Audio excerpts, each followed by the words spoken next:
Boa noite. Combate ao transporte clandestino. Operação Centauro é deflagrada pela NTT em Patos de Minas. Motorista de van com 15 passageiros tenta escapar da fiscalização.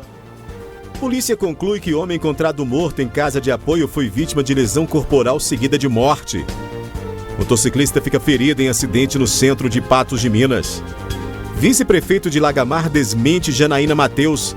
Isaac Calazans diz que não ofereceu dinheiro nem emprego em troca de denúncias que deram início à investigação da comissão processante contra o prefeito Auro.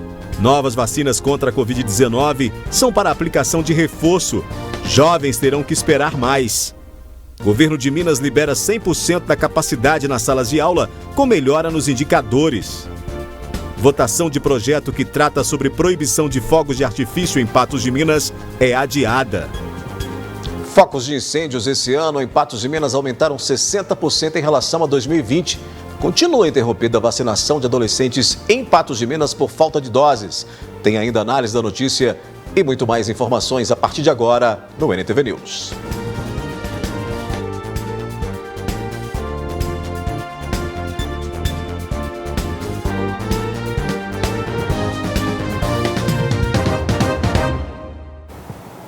A política no município de Lagamar ganha mais um capítulo. O vice-prefeito da cidade disse que não ofereceu dinheiro ou emprego à moradora para que ela fizesse denúncia na Câmara contra o prefeito.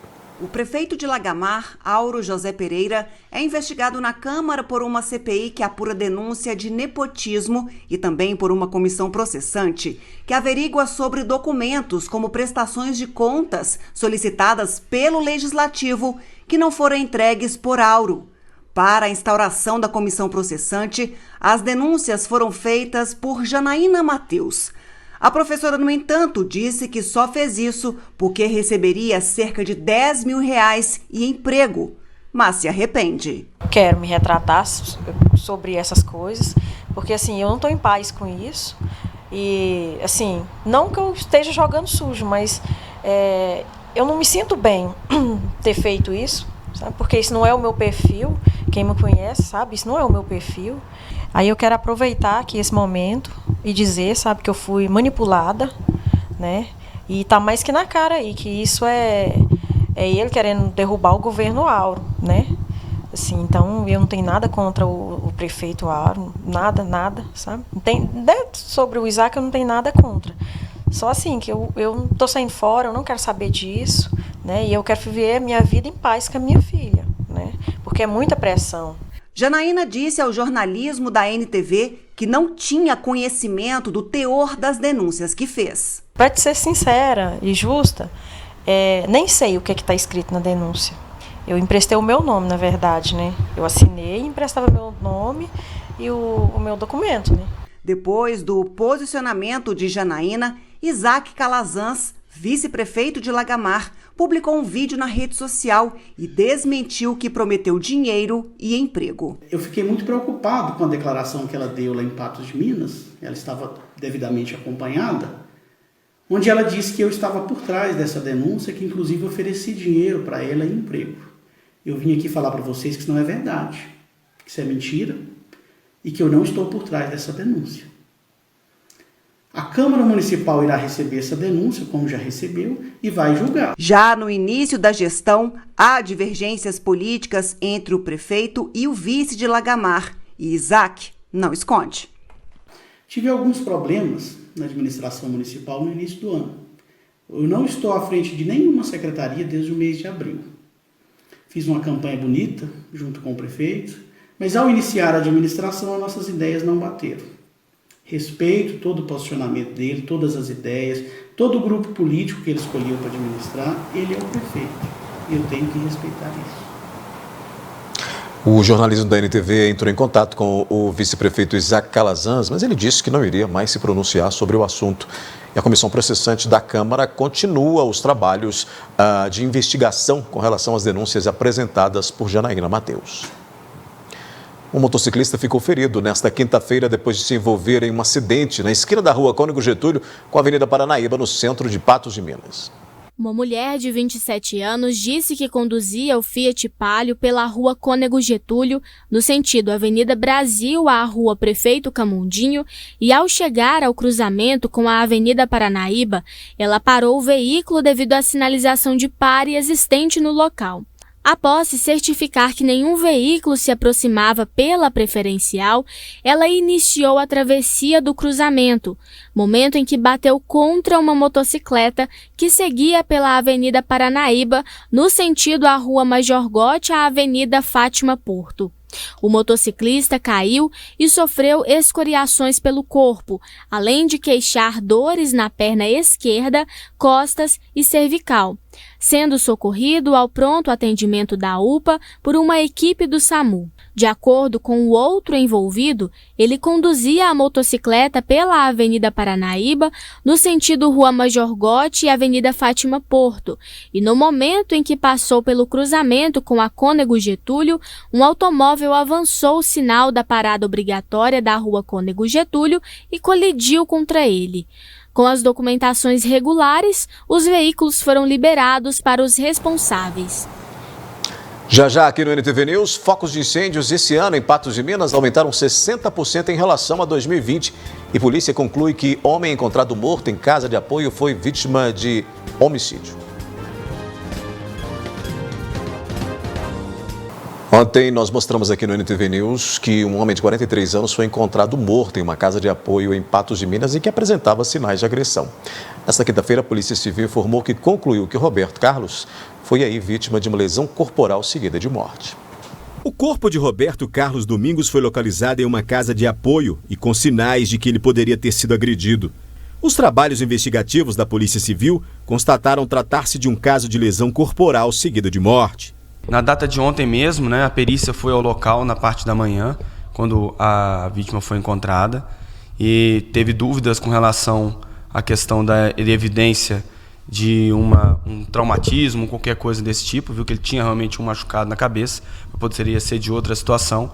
O corpo foi então encaminhado ao IML, considerando que a morte aparentemente era uma morte violenta ou uma morte suspeita, e no IML ficou constatado lesões na cabeça e lesões em outras partes do corpo que remetem à possibilidade de uma agressão física. A polícia apurou que, devido aos ferimentos no crânio, a vítima teria sofrido lesões internas que se agravaram durante a noite, provocando óbito. Esta constatação levantou novas suspeitas para a sequência das investigações. Houve aí um extravasamento de sangue interno na cabeça. Esse extravasamento, segundo o médico legista, foi um extravasamento mais contido, mas de qualquer forma foi sequencial, que veio então a causar uma hemorragia maior no cérebro e ele veio então a falecer. A partir desse momento em que nós tomamos conhecimento que se tratava então de uma situação de violência, eu me dirigi ao local, onde já se encontravam alguns policiais militares fazendo um excelente trabalho lá de contenção no local e nos ajudando também nesse momento. E lá nós conseguimos então, conversando com várias pessoas, buscando informações, ter uma indicação muito clara, indícios claros da autoria delitiva. O delegado Luiz Mauro Sampaio explicou ainda que um provável suspeito deste crime que tirou a vida de Roberto Carlos Domingos já foi identificado. Nós já temos sim indícios muito fortes da autoria delitiva, o que faz com que a gente possa dar andamento mais rápido a esse inquérito, com a finalização do mesmo para a entrega ao Ministério Público e ao Poder Judiciário, logicamente, após nós juntarmos todos os outros elementos, todo esse arcabouço de testemunha, todo esse arcabouço técnico, que é feito pela Polícia Civil e muito bem feito, através aí sempre da coordenação do Dr. Flávio Luciano, delegado regional, e também, logicamente, coordenação superior do Dr. Jean-Pierre. Nós tivemos esse compromisso de, em todos os delitos de homicídio, e se possível até dos homicídios tentados, estarmos lá no local para tentar buscar naquele momento, né, no quente que a gente fala, buscar as informações mais precisas e entender a dinâmica de todo o crime, para que seja mais fácil também para a Delegacia de Homicídios dar o andamento das diligências necessárias, dar o andamento e finalizar o procedimento com maior rapidez, maior celeridade, considerando que nós já fazemos ali as entrevistas e muitas vezes até os depoimentos de pessoas. O Corpo de Bombeiros de Patos de Minas divulgou nesta quinta-feira o balanço das ocorrências de incêndios registrados aí durante a longa estiagem 2021 no Alto Paranaíba e noroeste de Minas. E os dados são preocupantes. Os dados mostram que houve aumento na incidência de incêndios em diversos comparativos. Analisando o Alto Paranaíba e a região noroeste, foram ao todo 973 incêndios entre os meses de janeiro e setembro de 2021. O aumento foi de 82% acima da média verificada nos últimos 5 anos e de 60% em comparação ao ano de 2020. Sim, o que a gente estava prevendo, infelizmente, nos meses de agosto e setembro, acabou acontecendo, que foi uma incidência muito elevada dos incêndios em área de vegetação, tanto na região do Alto Paranaíba como na região noroeste, um destaque significativo para a região noroeste, né? Um aumento aí de 82% quando a gente compara a média dos últimos 5 anos, é bastante significativo. Isso se deveu principalmente ao pico de ocorrência que a gente teve no mês de setembro. Então isso cobrou, né, de nós bastante esforço, bastante empenho, e nós conseguimos dar uma resposta de qualidade aí para a população naquilo que a gente tem de recursos disponíveis para o atendimento. Em Patos de Minas, até o mês de setembro, foram registrados 390 incêndios, o que demonstra um registro de 28% acima da média dos últimos 5 anos. O aumento para igual período do ano anterior é de 10%. Em Patos de Minas teve um comportamento da estatística um pouco estável em relação ao noroeste, que nós tivemos um decréscimo, conseguimos reduzir os incêndios em lotes vagos. Muito se deveu às campanhas Alerta Verde, que nós fizemos no mês de maio e junho, conscientização da população, e aí, comparando igual período do ano passado, tivemos um decréscimo de 3% dos lotes vagos. Em relação aos incêndios de maneira geral, o aumento foi leve, tivemos uma certa estabilização, e o destaque maior foi para a região noroeste. Nós tivemos aumento significativo das ocorrências, de cerca de 186%, comparando aí com 2020. O levantamento mostra ainda as ações realizadas no combate a incêndios em lotes vagos. Foram ao todo 162 ocorrências nesses locais, um acréscimo de 3% acima da média dos últimos 5 anos, mas com uma redução de 3% em comparação ao mesmo período de 2020. O comando do 12º Batalhão do Corpo de Bombeiros informou ainda que foram promovidas campanhas de redução de incêndios para estes terrenos, além de ações de vigilância nas áreas de preservação ambiental. Isso ficou bastante claro para nós, a importância de reduzir os incêndios em perímetro urbano. Essa campanha Alerta Verde, com apoio da população, da prefeitura, né, da imprensa, da mídia, nós tivemos uma redução de 3%, embora a gente tivesse um cenário de aumento, a gente tenha tido um cenário de aumento das ocorrências de forma geral. Então mostrou que tivemos um resultado positivo, e isso vai ser a tônica para 2022, trabalhar com mais intensidade essa prevenção, essa vigilância. A estiagem prolongada e mais intensa nos meses de agosto e setembro provocou o crescimento atípico nos atendimentos do Corpo de Bombeiros, que precisou de reforços no combate às grandes queimadas nas 2 regiões. Todo o estado foi impactado por uma elevação considerável de demanda operacional neste ano. Com certeza, a nossa região aqui ela tem um potencial de crescimento muito grande. Recentemente inauguramos João Pinheiro, tivemos 30 bombeiros a mais a partir de 30 de setembro. Isso aumentou nossa capacidade de resposta, embora já começo de outubro já vieram as chuvas, mas esses 30 bombeiros no ano que vem vai nos dar uma capacidade maior de atender as ocorrências. Mas, de fato, a nossa capacidade de atendimento hoje, para a quantidade de ocorrências que acontecem anualmente e vem crescendo, ela precisa de receber reforço externo, como aconteceu esse ano. Então, esse ano, o apoio de outras unidades da corporação foi imprescindível para dar resposta àqueles grandes incêndios de Arinos, Buritis, os incêndios na área de Paracatu e até mesmo de Serra Negra. Sem o apoio externo que nós recebemos do Corpo de Bombeiros, do comando do Corpo de Bombeiros, a gente teria sérias dificuldades ou talvez não atenderia essas grandes operações. Daqui a pouco aqui no News, mais notícias policiais. A Polícia Civil concluiu o inquérito depois de exumação de corpo sobre disparo e também sobre disparos em festa. Você vai ver também que a gente fala de futebol. O Atlético venceu mais uma, mas está em preocupação com os lesionados. No Cruzeiro tem dor de cabeça ainda maior, porque jogadores não apareceram para treinar. Vamos falar de futebol, né? Mesmo desfalcado e com um pênalti não marcado pelo juiz, o Atlético virou o jogo contra o Santos, embalado pela torcida na noite de ontem. No primeiro tempo, nenhum gol e muitas preocupações para os alvinegros. Com desfalque na equipe, como Hulk, que é uma das peças-chaves, afastado por edema na coxa direita. Outras ausências também pesaram para o Atlético, como o principal ponta, Savarino, e sem o jogador de seleção, Arana. O jeito foi se reinventar. A gente tem muitas baixas, né? Eu já nem sei nem de cabeça quantas são que hoje a gente tinha. E você tem que medir forças, né? O campeonato é muito duro, é domingo e quarta, uns jogos muito intensos, o desgaste muito grande.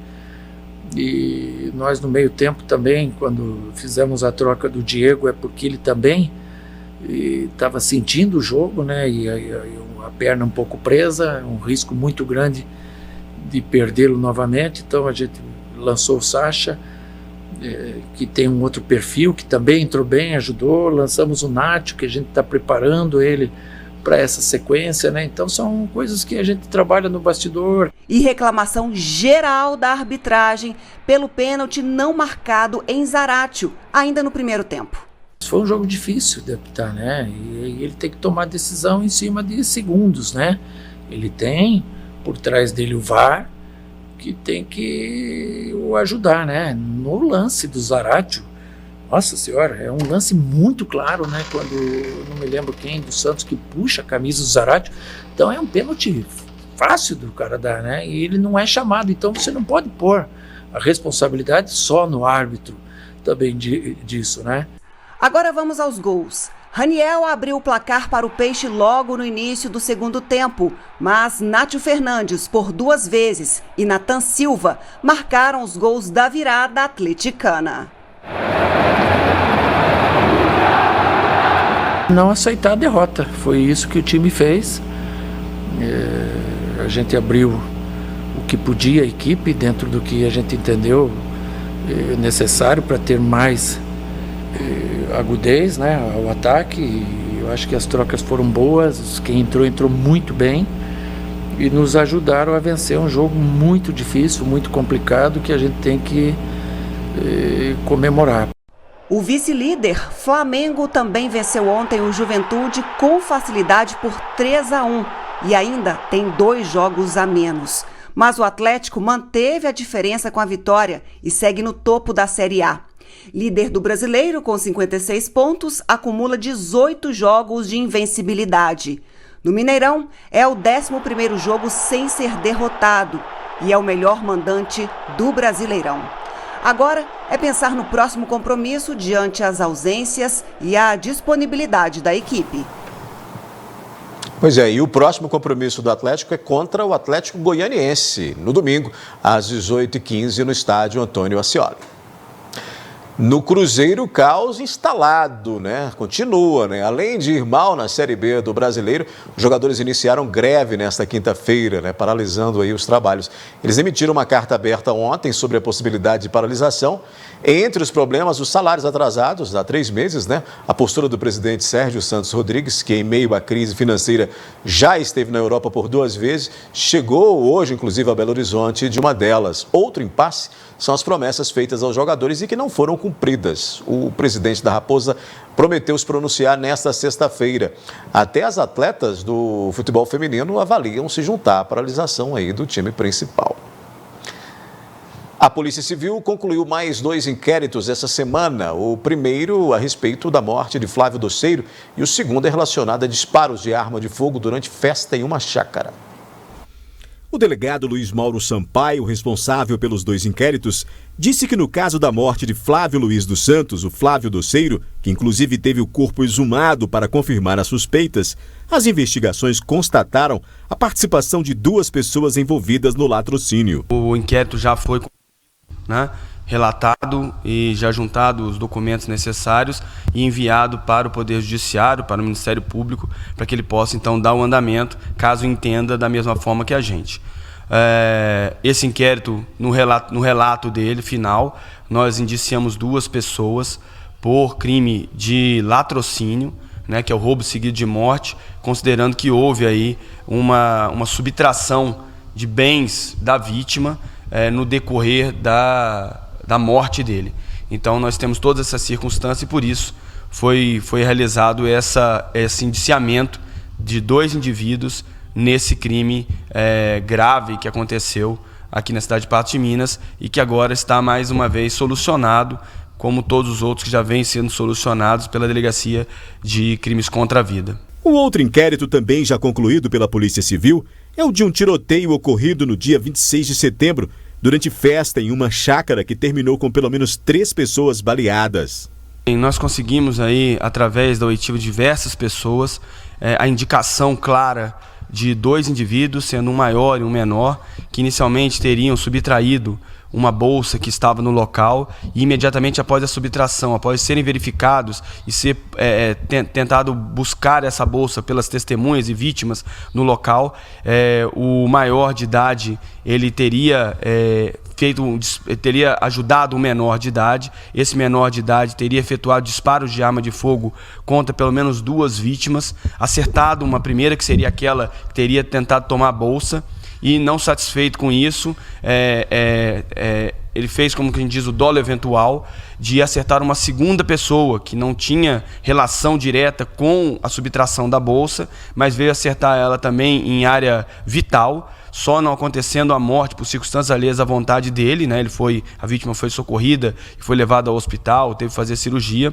O delegado disse ainda que o maior de idade se apresentou em meio às investigações, mas que o adolescente não foi encontrado. O maior chegou a se apresentar, nós colhemos o depoimento dele, entendemos que o depoimento dele estava solteiro dentro de todo o inquérito, diante das outros elementos de prova indiciárias que nós tínhamos e temos, e o menor se encontra aí foragido. O menor já tem um mandado de internação para ele e nós agora estamos buscando esse menor para que ele possa ser então apreendido, levado então ao Centro de Internação de Menores e aí encaminhado de acordo com o que determinar o Poder Judiciário.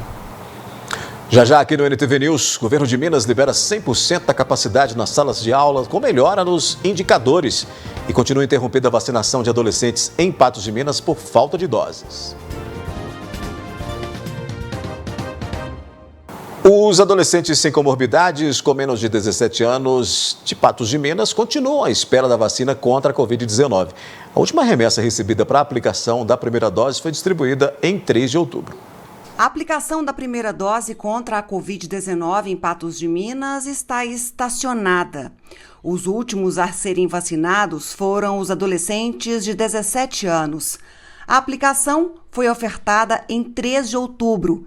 Depois disso, o município não recebeu novas doses para os jovens. Até o momento a gente não avançou abaixo dos 17. Então estão todos muito ansiosos para poder vacinar e a gente aguardando a chegada de novas doses para poder aplicar nesse público. A gente recebeu uma nova remessa de vacinas que veio com vacinas para os profissionais da saúde, a dose de reforço, e imunossuprimidos, segundas doses, mas as primeiras doses de adolescentes ainda não vieram. Segundo a Prefeitura, a procura de vacinas entre os adolescentes tem sido grande.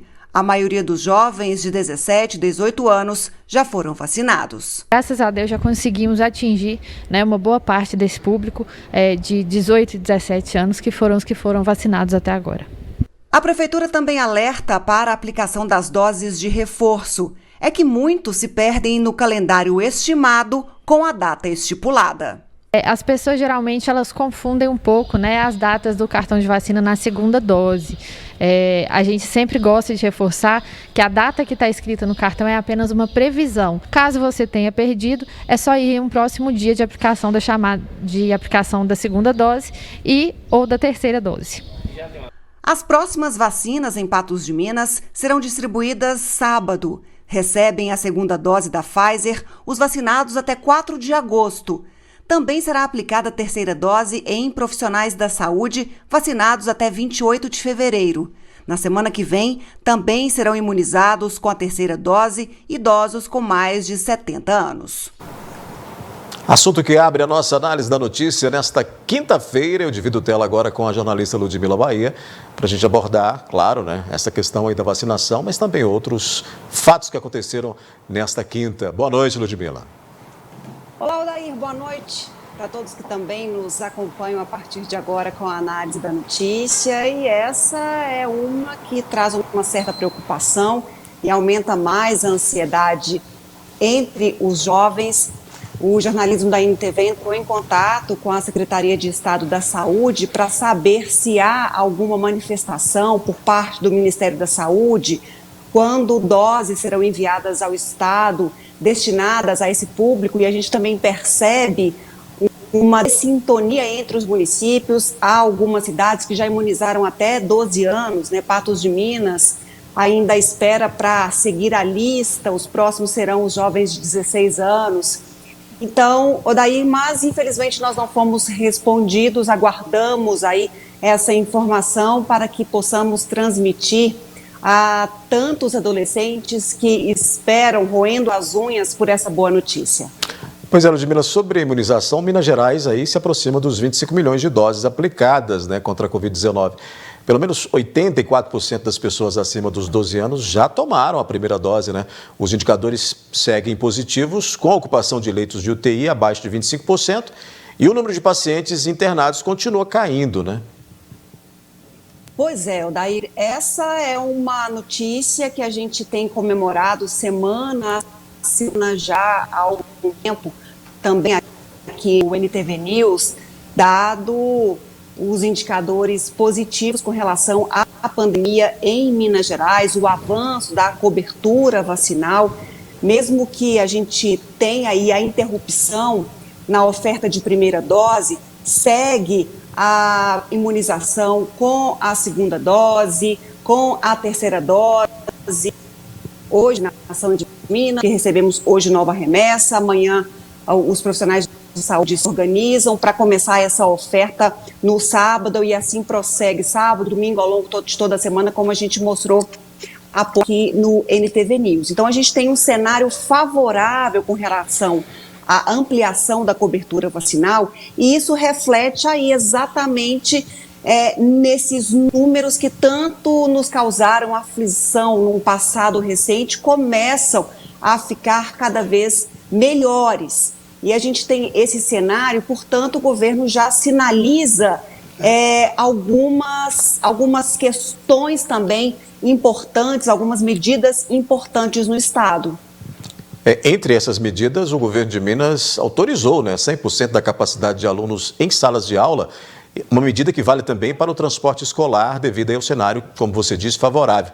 Entretanto, Ludmila, foi mantido o distanciamento físico aí de 0,9 metro e o uso de máscaras, além do retorno do uso de objetos compartilhados e do uso normal de livros e dos empréstimos, né, da biblioteca, que já há algum tempo não poderia, sem a necessidade de aguardar, portanto, 5 dias para um novo empréstimo. São mudanças que também aí são implementadas. Exato. E o governo de Minas disse hoje também, por meio do secretário de Estado da Saúde, o Fábio Bacchiretti, que o governo analisa a possibilidade de obrigar os estudantes a voltarem presencialmente para as escolas, porque até então é opcional, fica a escolha do estudante junto com os familiares para decidirem o que é melhor. Mas quando o governo analisa sobre os prejuízos de continuar com muitos estudantes ainda de forma remota, eles veem então essa possibilidade de obrigarem essa volta, esse retorno dos estudantes.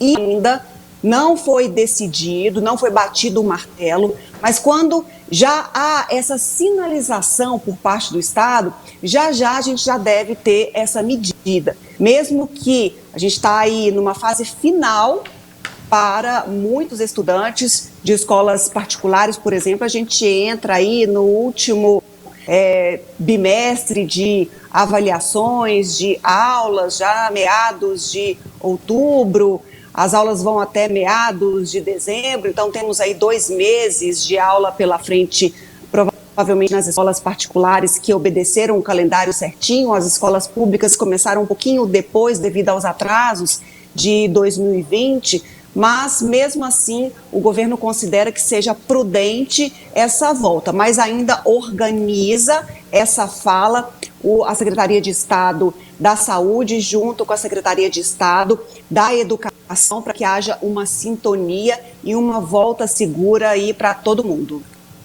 Muito bem, ainda sobre a pandemia, vamos falar dos números, né, da Covid. Boletim epidemiológico na tela, em Patos de Minas, com 3 novos casos de Covid nesta quinta-feira, Ludmila, sem a confirmação de óbito aí pelo 19º dia seguido, né?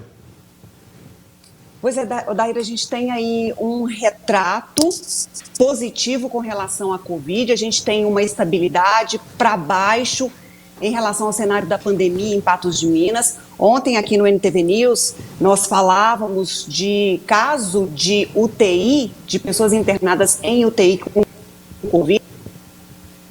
Eu até disse, hoje já apareceu constando aí a internada em leito de terapia intensiva, necessitando de cuidados mais próximos por conta da contaminação com o coronavírus, e já aparece esse dado aí. Segundo o município, nós não tivemos nessa sequência de dias aí, mas o estado tem um número diferente, mas desde a semana passada também não alterou. Então tem um dado ou um cenário ou dados mais positivos com relação à pandemia também no município de Patos de Minas, que continue. A gente pode observar também aí os leitos, né, a ocupação de leitos, com esses dados que têm oscilado, não significativamente, né, mas tem oscilado aí nesses dias, Ludmila. Quando aí são computados os dados vindos de outros municípios, porque Patos de Minas é referência e recebe doentes de outros municípios, a gente vê aí que ou recuo. Patos de Minas manteve a quantidade de pessoas internadas, entretanto, da região houve diminuição quando somado todo mundo. Houve algumas alterações aí com relação aos percentuais de ocupação hospitalar. Seguimos numa situação extremamente confortável, sem nenhum tipo de alerta, e assim continuemos para que os profissionais de saúde, Odair, consigam de fato atender todos os pacientes da melhor maneira possível, oferecendo a atenção necessária, porque a gente passou aí por maus bocados que de fato a gente quer deixar aí lá no passado. Melhor que seja assim, que a gente tenha melhores condições sempre, né? Que a coisa vai evoluindo, que é o que todo mundo espera. Vamos fazer uma parada rápida aqui, Ludmila. A seguir, a gente fala da votação de projeto que trata sobre proibição de fogos de artifício em Patos de Minas, que foi adiada. A gente fala também sobre o combate ao transporte clandestino. A Operação Centauro é deflagrada pela NTT em Patos de Minas. Motorista de van com 15 passageiros tentou escapar da fiscalização.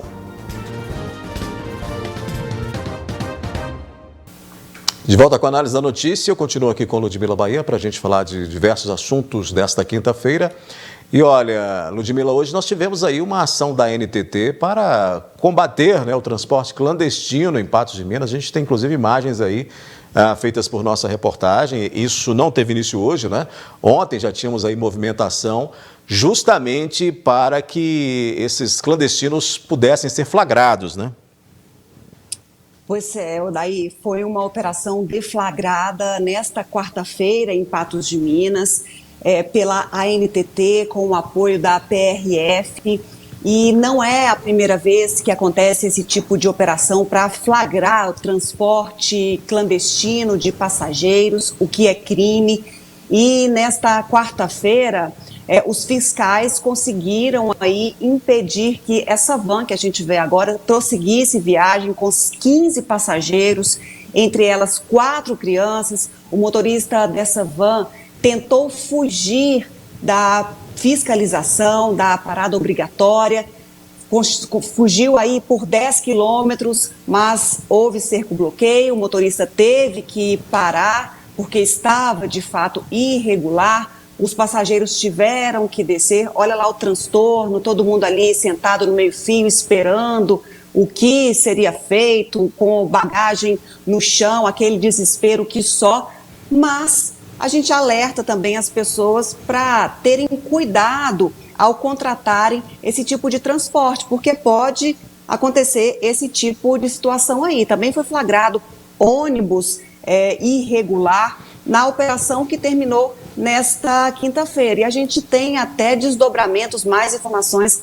a respeito dessa operação, não é, Odair? Sim, nós temos aí uma sonora com um dos fiscais da NTT que falou com a nossa reportagem sobre essas ações. Até agora a gente teve um total de 3 veículos irregulares, né? A operação aqui na região de Patos começou ontem, transcorreu pelo dia de hoje.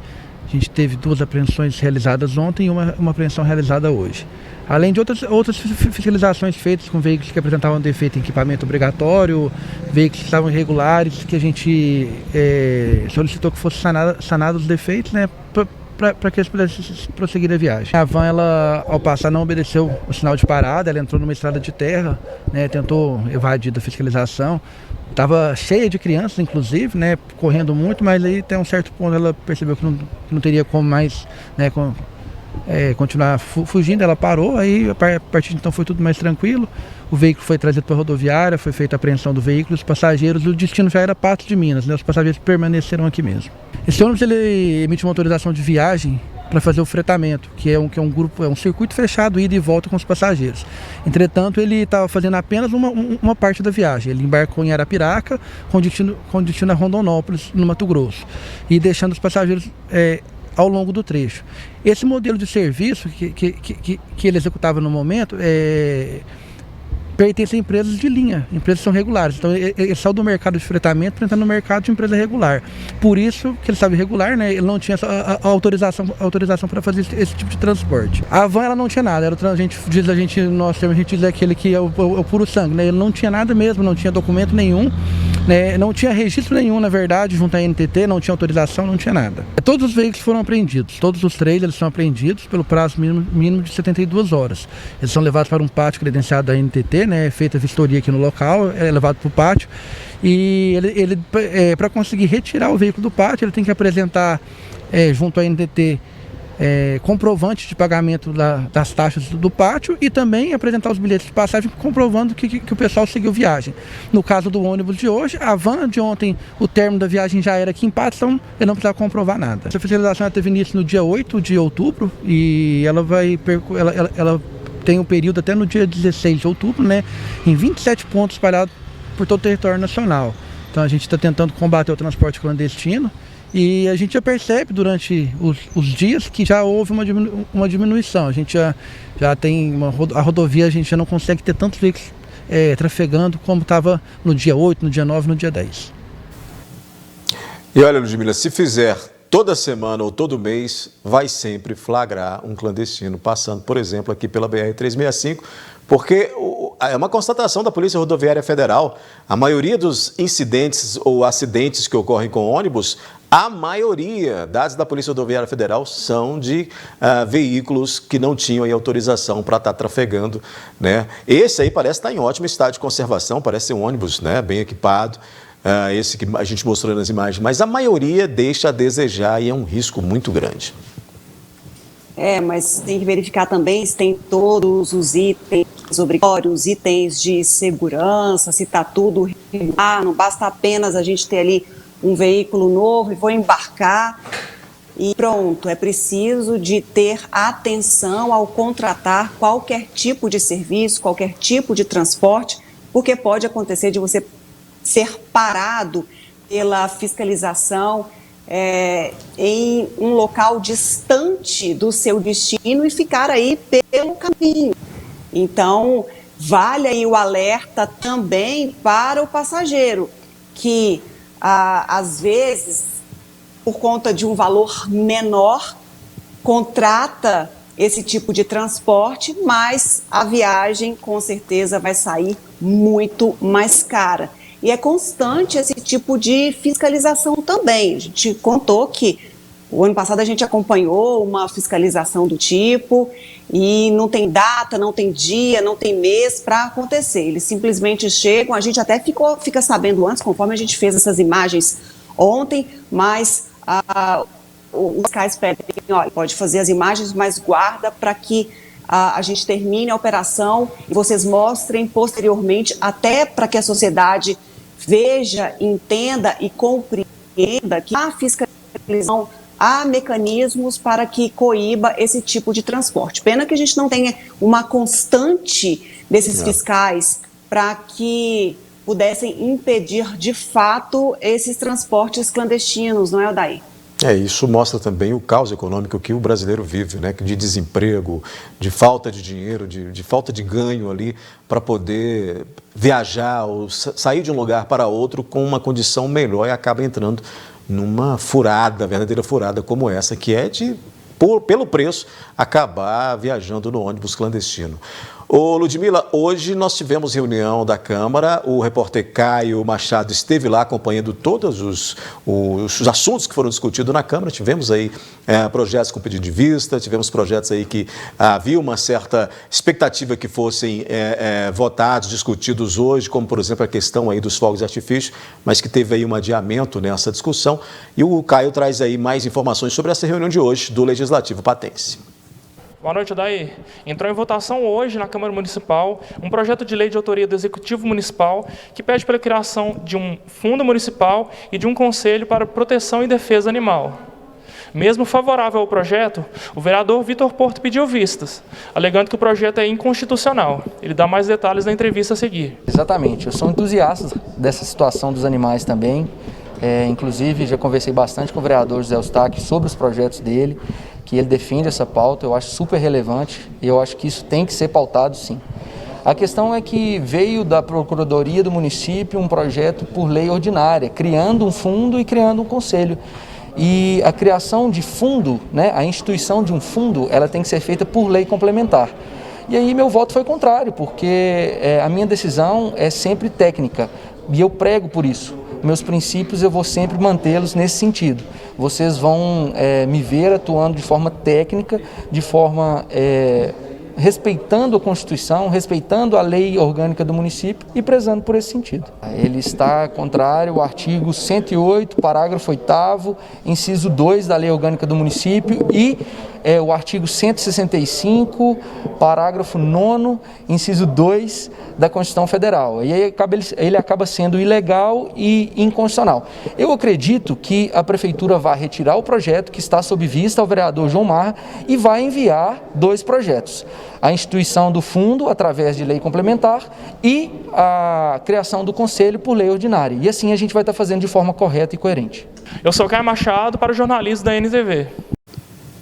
Obrigado, Caio, pelas informações. Ludmila, portanto, temos aí uma movimentação política, né, com relação a esses assuntos que seriam e foram abordados, né, na Câmara hoje, mas temos aí realmente adiamento de algumas questões que, como eu disse, havia uma expectativa de já serem discutidas e votadas nessa reunião, né?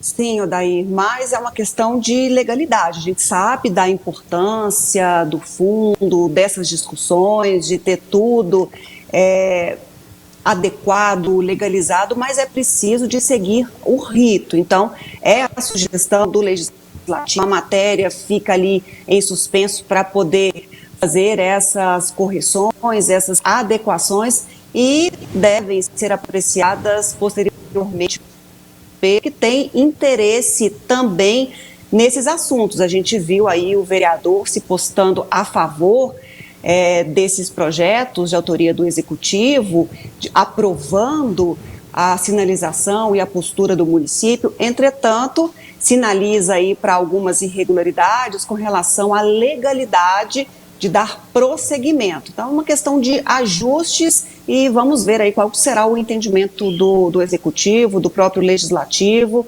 do andamento desses projetos. Ludmila, a gente falava agora há pouco sobre saúde, você falou questão aí relacionada à política local, mas a gente falando sobre política no Estado, hoje nós vimos aí o Fábio Baccherete voltar a falar da possibilidade de desobrigar o uso de máscaras no Estado em áreas abertas, né? E chegou a dizer no final da entrevista ali que não, isso depende de outras verificações, estamos de olho em situações que ocorrem em outros países. Enfim, a gente volta aí a ter em pauta essa fala, né, do Fábio Baccherete sobre a possibilidade de desobrigar o uso de máscaras em áreas abertas em Minas, que é justamente uma coisa que a gente comentou há algum tempo com relação, e fizemos até matéria sobre isso recentemente, sobre essa situação de, em alguns lugares do país, já ter essa movimentação para desobrigar. Minas, a previsão aí inicial do Baccherete, do governo do Estado, seria já para o mês de novembro, né? Pois é, Dari, a gente percebe aí uma flexibilização por parte do governo do Estado com relação aos indicadores que nós mostramos há pouco. A gente tem um cenário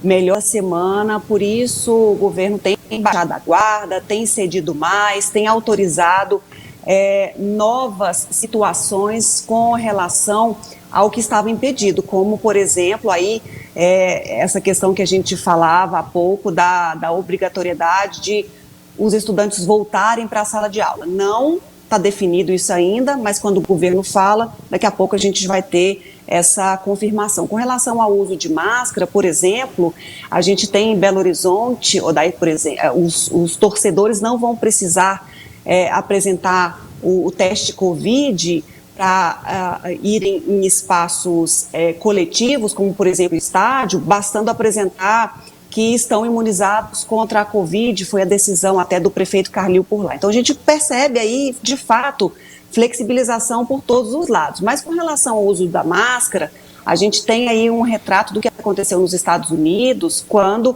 houve essa autorização, né, para que as pessoas não necessitassem mais do uso desse item de segurança em espaços abertos, e dali a pouco o governo voltou atrás com o aumento de casos. É uma questão delicada, porque muitos especialistas defendem que o uso é a perder de vista, que é uma necessidade de extrema importância agora mesmo aí nesse recrudescimento da pandemia, quanto no futuro, porque a Covid ela vai aí ganhando mutações, ganhando novas formas a cada tempo. Então, é uma realidade, por isso a importância.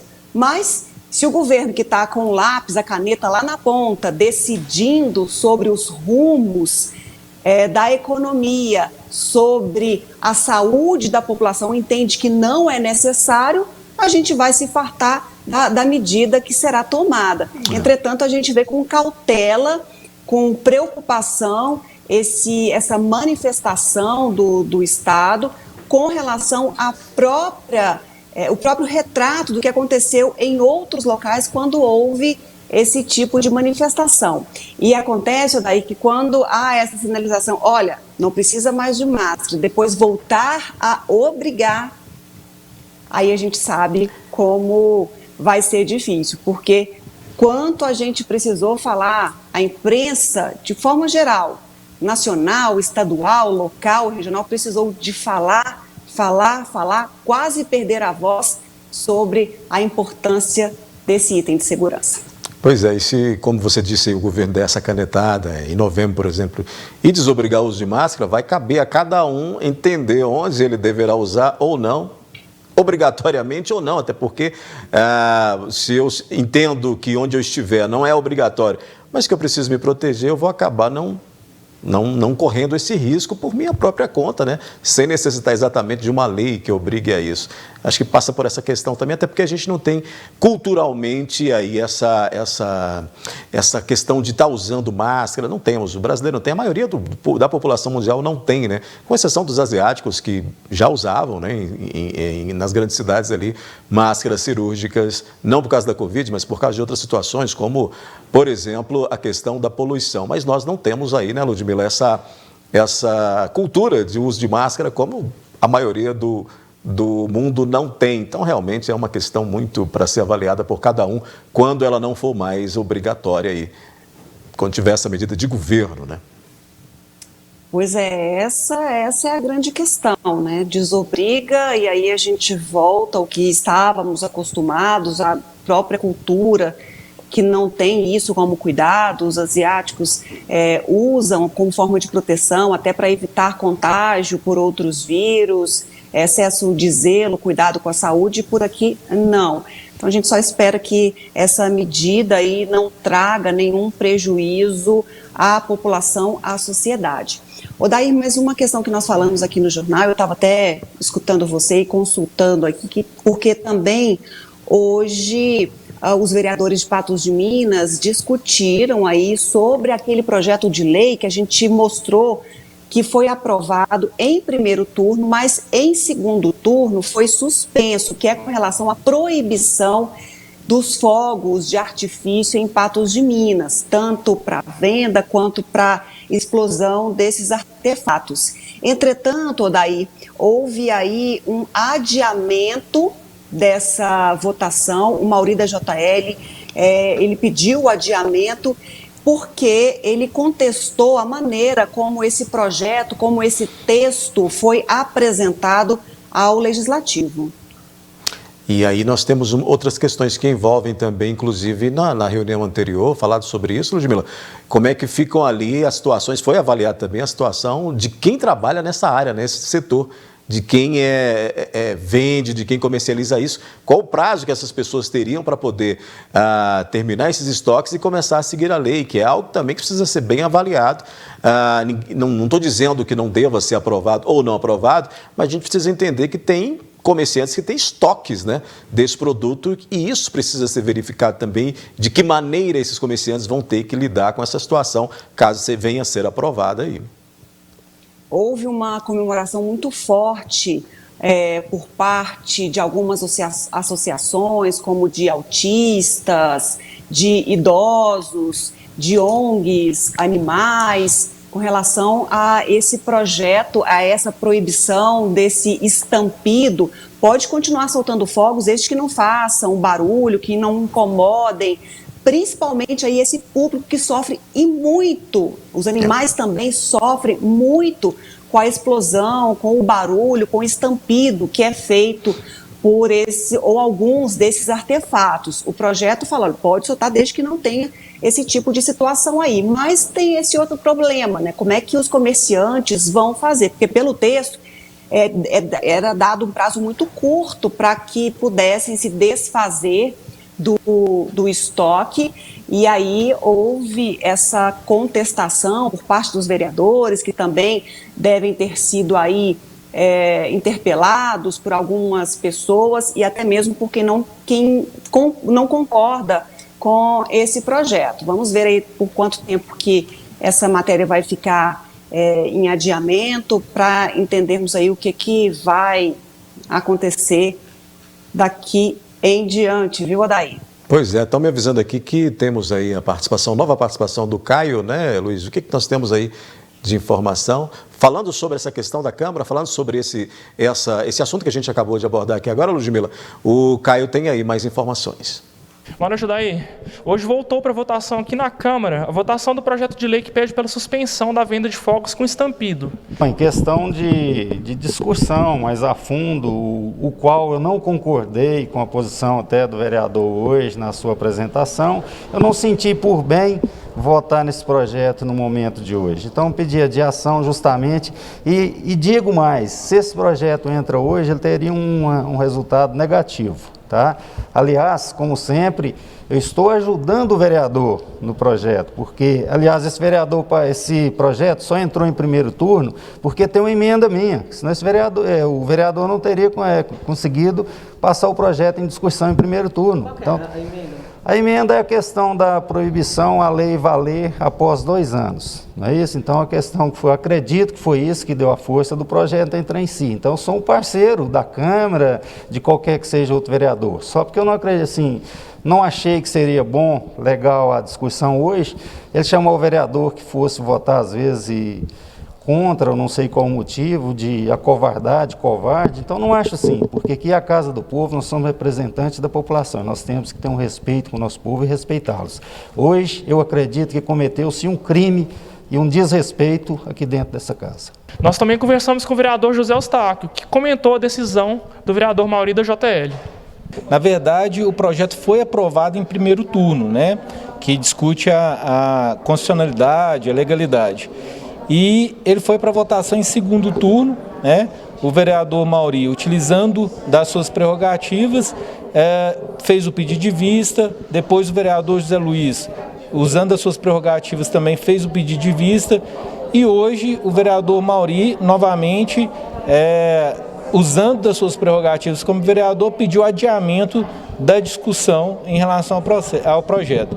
Eu entendo que já está muito claro, né, todos os benefícios, todos os grupos de pessoas que vão ser beneficiados com esse projeto, né? E eu insisto em repetir, são os idosos, os autistas, os recém-nascidos, os doentes, além disso os animais, que muito sofrem, e hoje ficou muito claro, através do vídeo que nós apresentamos, que os animais sofrem muito, né, com a queima de fogos de artifício com barulho. É importante a gente ressaltar que o problema não é os fogos de artifício que causam um efeito pirotécnico, né, que causa beleza. Não, esses não. O problema é somente o barulho mesmo de alguns fogos. É com você aí no estúdio, daí. Eu sou o Caio. Obrigado, Caio. Pois é, Ludmila, é o que a gente dizia, né? Nós tivemos aí o posicionamento do Mauri e também do José Eustáquio sobre essa questão aí dos fogos de artifício, uma vez que nós tivemos aí, como você disse, a aprovação no primeiro turno, mas agora nós tivemos um adiamento de uma decisão sobre esse assunto. Isso mesmo. Então, agora é esperar sobre qual será o entendimento do Legislativo sobre essa matéria. Em primeiro turno houve uma decisão, mas nesse lapso aí de tempo, novas discussões, novos levantamentos, o que sugeriu aí o vereador pedir esse adiamento para ajustes nesse projeto. Então, é uma questão de tempo aí, vamos ver quanto será por parte dos vereadores para que coloquem o texto para nova votação em segundo turno, aí é definitivo.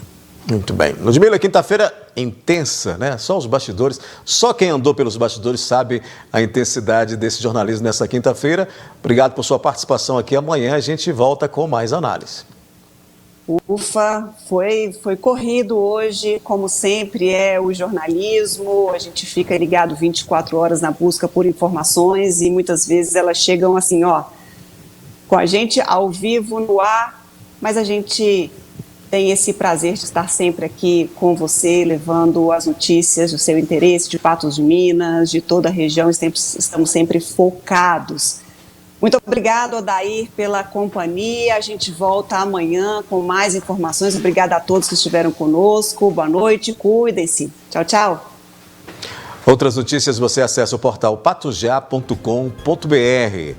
Obrigado pela companhia. Amanhã às 19 horas a gente se encontra novamente aqui no NTV News. Boa noite e até lá.